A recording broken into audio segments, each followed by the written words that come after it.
Aina kwano ikolo mo. Welcome to another Omenani series. It is Etobosi Igbo. Today I want to discuss 25 Igbo proverbs you should know that will guide you.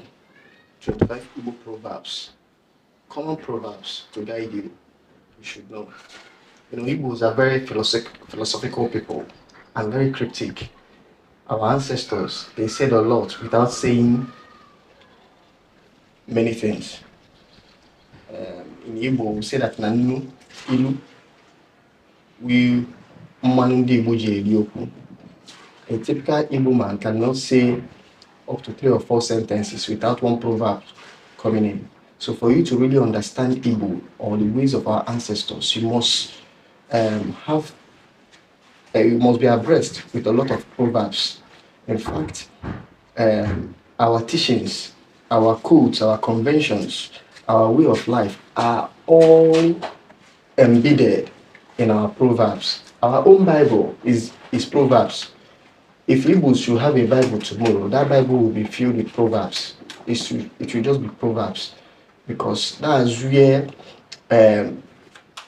teachings, mysticism, guidance that can help you to understand the philosophy of our people are all hidden. You know, eji wee kwu na atụọla ọmala atụọla ofeke ofe isi n'ọfịa. Atụọla ọmala atụọla ofeke ofe isi n'ọfịa. That means if a proverb is said, the ones that know, the enlightened being, will understand what is said. But an unenlightened Igbo man or fake an outsider will not understand proverbs. They now went further to say that that means if you are an Igbo man and a proverb is said, and that proverb is explained to you, it means that the money that they used to marry your wife, your mother, is waste. But actually, I'm going to outline 25 Igbo proverbs, and I'm going to explain their meaning, because some of us have lost touch with our culture. So I want to believe that so many people who are watching this video, my videos, are those who want to come back, like prodigals. I was once like you, to come back, get in touch. I must tell you that I grew up right here in Igbo land, Navy, but I didn't know a lot of these proverbs I'm about dishing out to you, except for few. But the more I was going deep into the culture, that's when I started, picking up these proverbs. So if you want to go far in Igbo culture, to understand Igbo culture, you must understand their proverbs, their way of saying things. Now, the first one is what?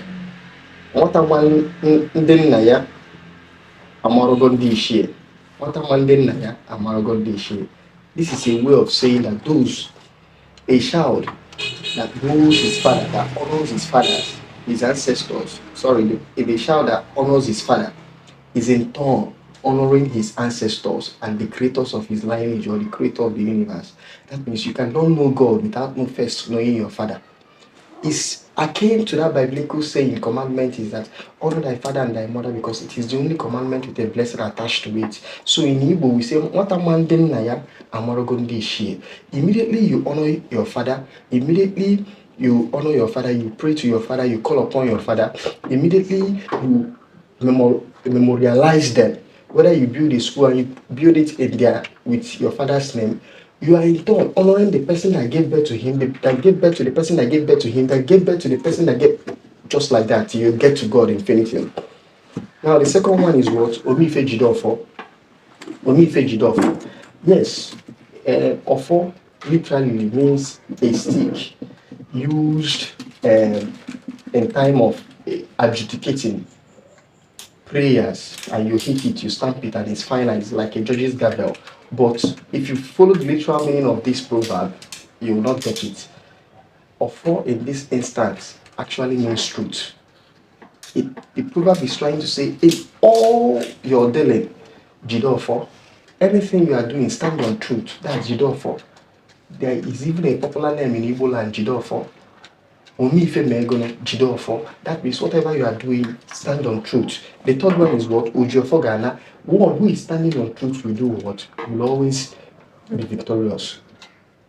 Anything you are doing and you are standing on truth is what? You will be what? Victorious. If you look at it, you see that this kind of principle, this core principle guided the ancient Igbos, and they were very, very careful. A true or the other person is always trying to for. Yeah, when two people are quarreling, the other person will be telling the other one, that means I am standing on truth and making sure that I want to do the right thing. Or you ask someone says he was to do something, say Ejikofo or Ijihokofo, that means you are not standing on truth. When an Igbo person tells you Ijihokofo, the person is trying to tell you are not standing on truth. Or when an Igbo person asks you Ijikofo, the person is asking you of sake. The person is asking you, are you standing on truth? So Ojiofo Ghana is our way of saying he who stands on the truth will always do what? Will always emerge victorious. That means it's a way of saying the truth shall set you free. Number 4, Aju eri na akpata arịagharị ahụ. Aju eri na akpata arịagharị ahụ. That means if you eat things, if you do not ask questions before delving into some circumstances, the tendency you will be wiped out, that it will be a tragic end, is high. This proverb is all just saying, don't be too quick to take side. Don't be too quick to join forces with people. Ask questions. It's not one person will come and tell you something and you didn't hear from the other side.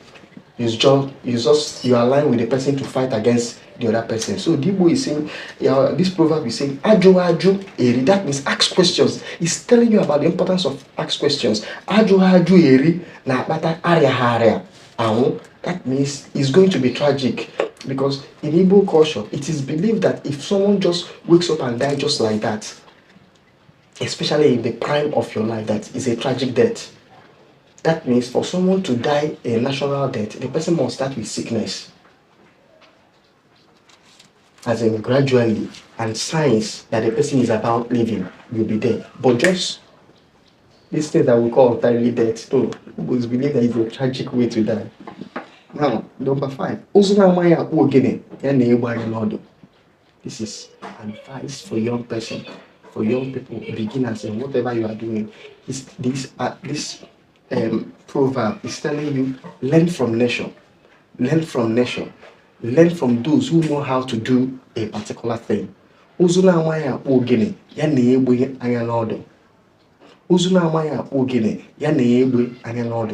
telling you that look at nature. Whatever thing you are trying to do, look at nature and learn from it. Learn from those who have started before you. Learn from those who are more experienced than you. Learn from natural means, so for you to be able to get it right. Number 6. Ejiri nnukwu kwa ụzọ, obere bịa ọ gafee, mana ejiri obere kwa ụzọ, nnukwu bịa ọtọ. He's saying that this is literally, he's saying that if the small part is used to represent the whole, if the whole comes, the whole will get stuck. But if the whole is used to represent the part, when the small comes, it will pass. Then let me break it down literally for you. Now let's assume that you are creating a gateway, and you now use the size, a gateway that you want goats to be passing. You are creating a gateway for the goat, and you use the size of a small goat for it to create the gateway. They are now telling you that if the big goat comes, it's not going to pass. Then use the size of big goats to make the gateway, so that whether the small and the big, if they come, they will pass. They are telling you about balance. Do things that it will be in favor of both the big person and the small person. That if you do things just for it to be in favor of the small person, if the big person comes, it's not going to work. But if you do how it will accommodate all and sundry, both big and small, then there will be no problem. Basically, that's what it means. Number 7.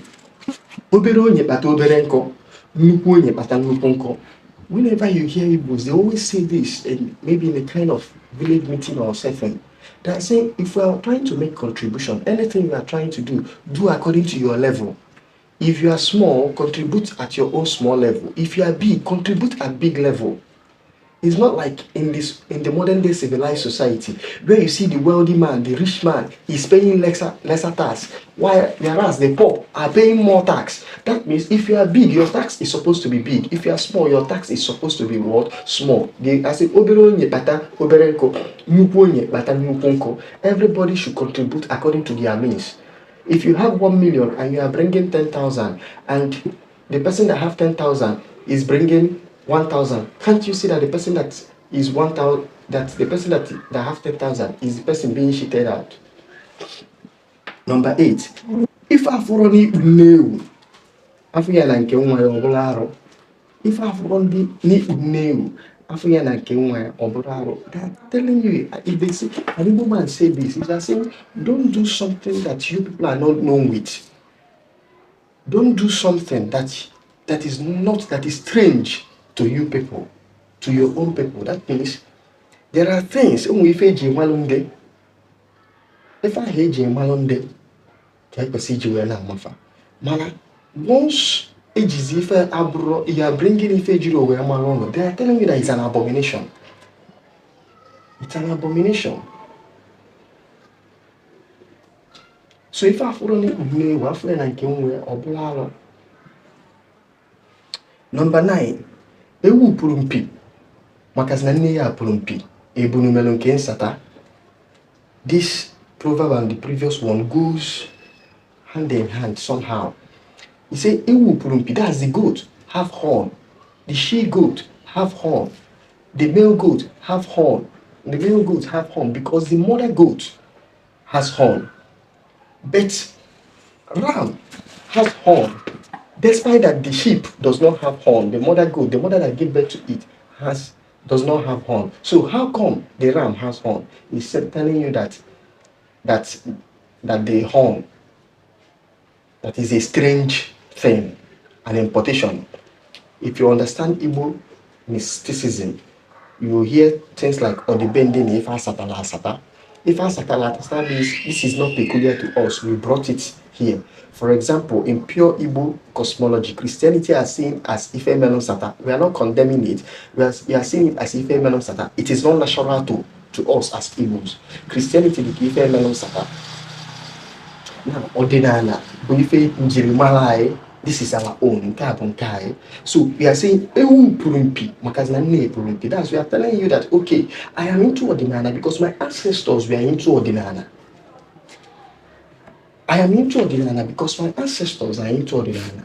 Manam Ebunu Melonke Insata, that means the other person that is doing this thing, that is not doing Ordinana. The Igbo person that is not doing Ordinana, no means Minke Unsata. That means Ajo Kuziebe Ije Satobu. Ije Sata. Kuzie nefa hadro abri fine name. Kuzie nki name bisi we with. Number 10. Onwe ifeoma email dioshi onaba kohale bogike. This one is humorous. It's saying that no matter how much you entertain, if I say it literally, the literal meaning is no matter how you entertain the palm wine tapper, that if he's not going to Eboike is, to bend down and show you buttocks in Igbo land. If person Eboike means if someone bends down and opens his or her buttock to you, Oboroike is not a good thing, it's an insult. Eboike is an insult. So, but because the palm wine tapper in Igbo world is always pushing bicycle, they do their work with bicycle, and for you to climb bicycle, immediately you cross your leg to climb bicycle, you have to bend and ebogoike. So that's the literal meaning, but that's not actually the real meaning. The real meaning is that no matter what you do for an ungrateful person, it will always backfire. The person will never be grateful. No matter what you do for an ungrateful person, the person will still be grateful. Even if you kill yourself an ungrateful person, the person will still pay you back. You will never be grateful. So it's only for me reduce. So that's why I keep saying that Igbo proverbs are tricky. You don't follow it literally. You need to understand it to decode what they are saying. So I said initially, they say a lot by saying little. Number 11, nkwutọ nwa ọgaranya karịrị ogbugbu ya. Nkwutọ nwa ọgaranya karịrị ogbugbu ya. You see, that destroying the image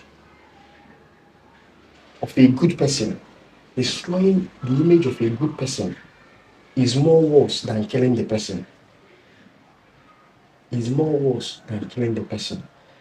It's somehow little, not very near, but somehow akin to the English saying of giving a dog a bad name in order to hang it. When you want to kill a dog, you give it a bad name. Number 12. Only egbu nwa nkịta agaghị ekwe ya nụ isi nsị. Only egbu nwa nkịta agaghị ekwe ya nụ isi nsị. Now he's saying that the death that will kill a dog will not allow you to hear the smell of shit. Dogs like shit. So by literally the day what will kill a dog, the dog will leave the shit that he's supposed to eat and be looking for what is supposed for the one that will kill the dog, because literally the dog shit does not kill dog. Dogs love shit. So the dog will stray away from the thing that is familiar and start going to the ones that is not familiar. So that is actually the real meaning of the adage. When you start venturing out from what is familiar and start straying into what is not familiar, then the tendency that you jam death is high. And that thing that wants to kill you will not allow you to stick to what is familiar. You start venturing into what you do not know. Now, number 13. It means that fortune favors only the brave. Fortune favors only the brave. Only is a lazy person, is a fearful person. And I is telling you, Number 5. He's telling you that hustling, everyday hard work, tireless hard work, working morning, day and night, is not what will make you rich. That wealth comes from Yoshi. Wealth is preordained. Wealth is preordained. Number 15. That one who is in good understanding, good standing with his forces. If he's doing things, it will be going smoothly, and it will be as if the person is that is magic. It will be very, as in those who are in good standing with their shit. Everything, doors, if they just knock once, door will open for them. If they call 1, 10 will answer them. Number 16. Nwata kpanarị ọgbọ ya na nkọ, asị na ọbala na ajọ ọfịa. Nwata kpanarị, when someone is disciplined and follow due process. When someone is disciplined and follows due process in his job, then they will start looking for evil things that they will say about the person. Just like in this day and time, maybe some ladies, they start working hard for themselves and start earning money for themselves. And some lazy people will say that they are into prostitution. That's exactly what it means. What a panari or boy nanko, I say no balajofia. 17. He's saying that the greedy person, this one is just literal, that the greedy person, a greedy fellow does not have any friend. A greedy person does not have any friend. No friend, no relation. A greedy person. Number 18. Literal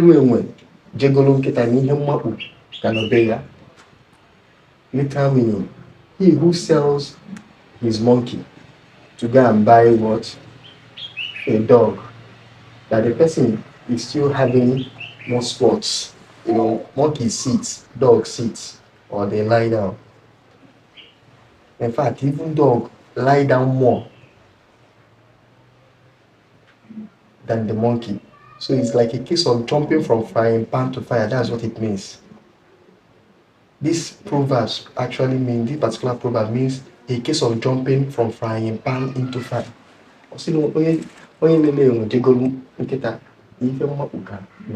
Is a case of jumping from frying pan to fire. Number 19. What are now OBS Yakaya? What are now OBS is telling you that if you want to go far in life, you must have a mind of steel. Without a mind of steel, you cannot go far.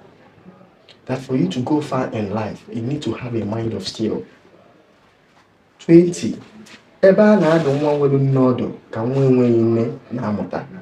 That means learn from the mistake of another person. That a wise person learns from the mistake of another person, not from his own mistake. A foolish person learns from his own mistake, but a wise person learns from the mistake of another person. Then number 21, if you shall acquire, it means if you want bad, you see bad. If you want good, you see good. That means if you want good, start doing good. If you want bad, be doing bad, you see bad. If you shall acquire. Number 22, onye yobe more of which year.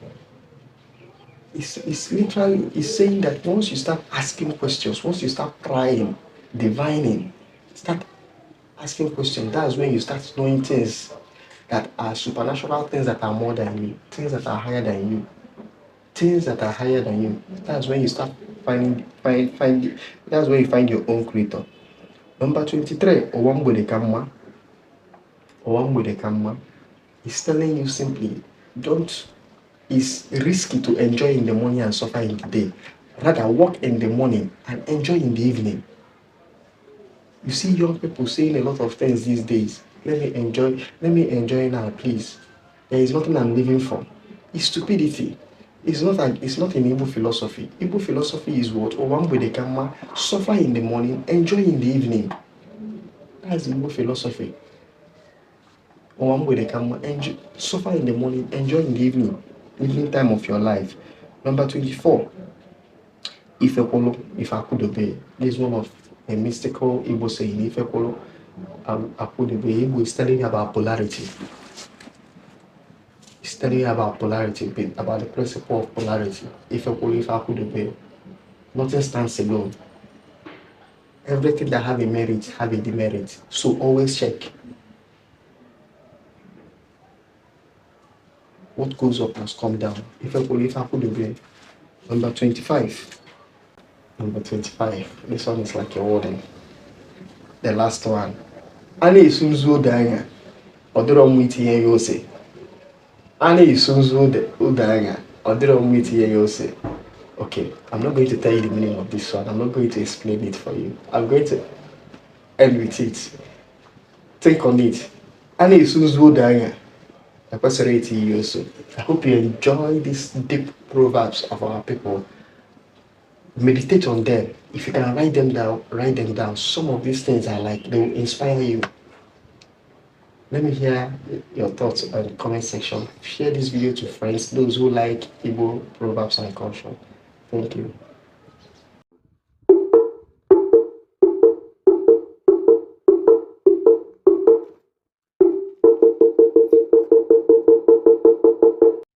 Thank you for watching this video. If you like the video, please like, subscribe, and share.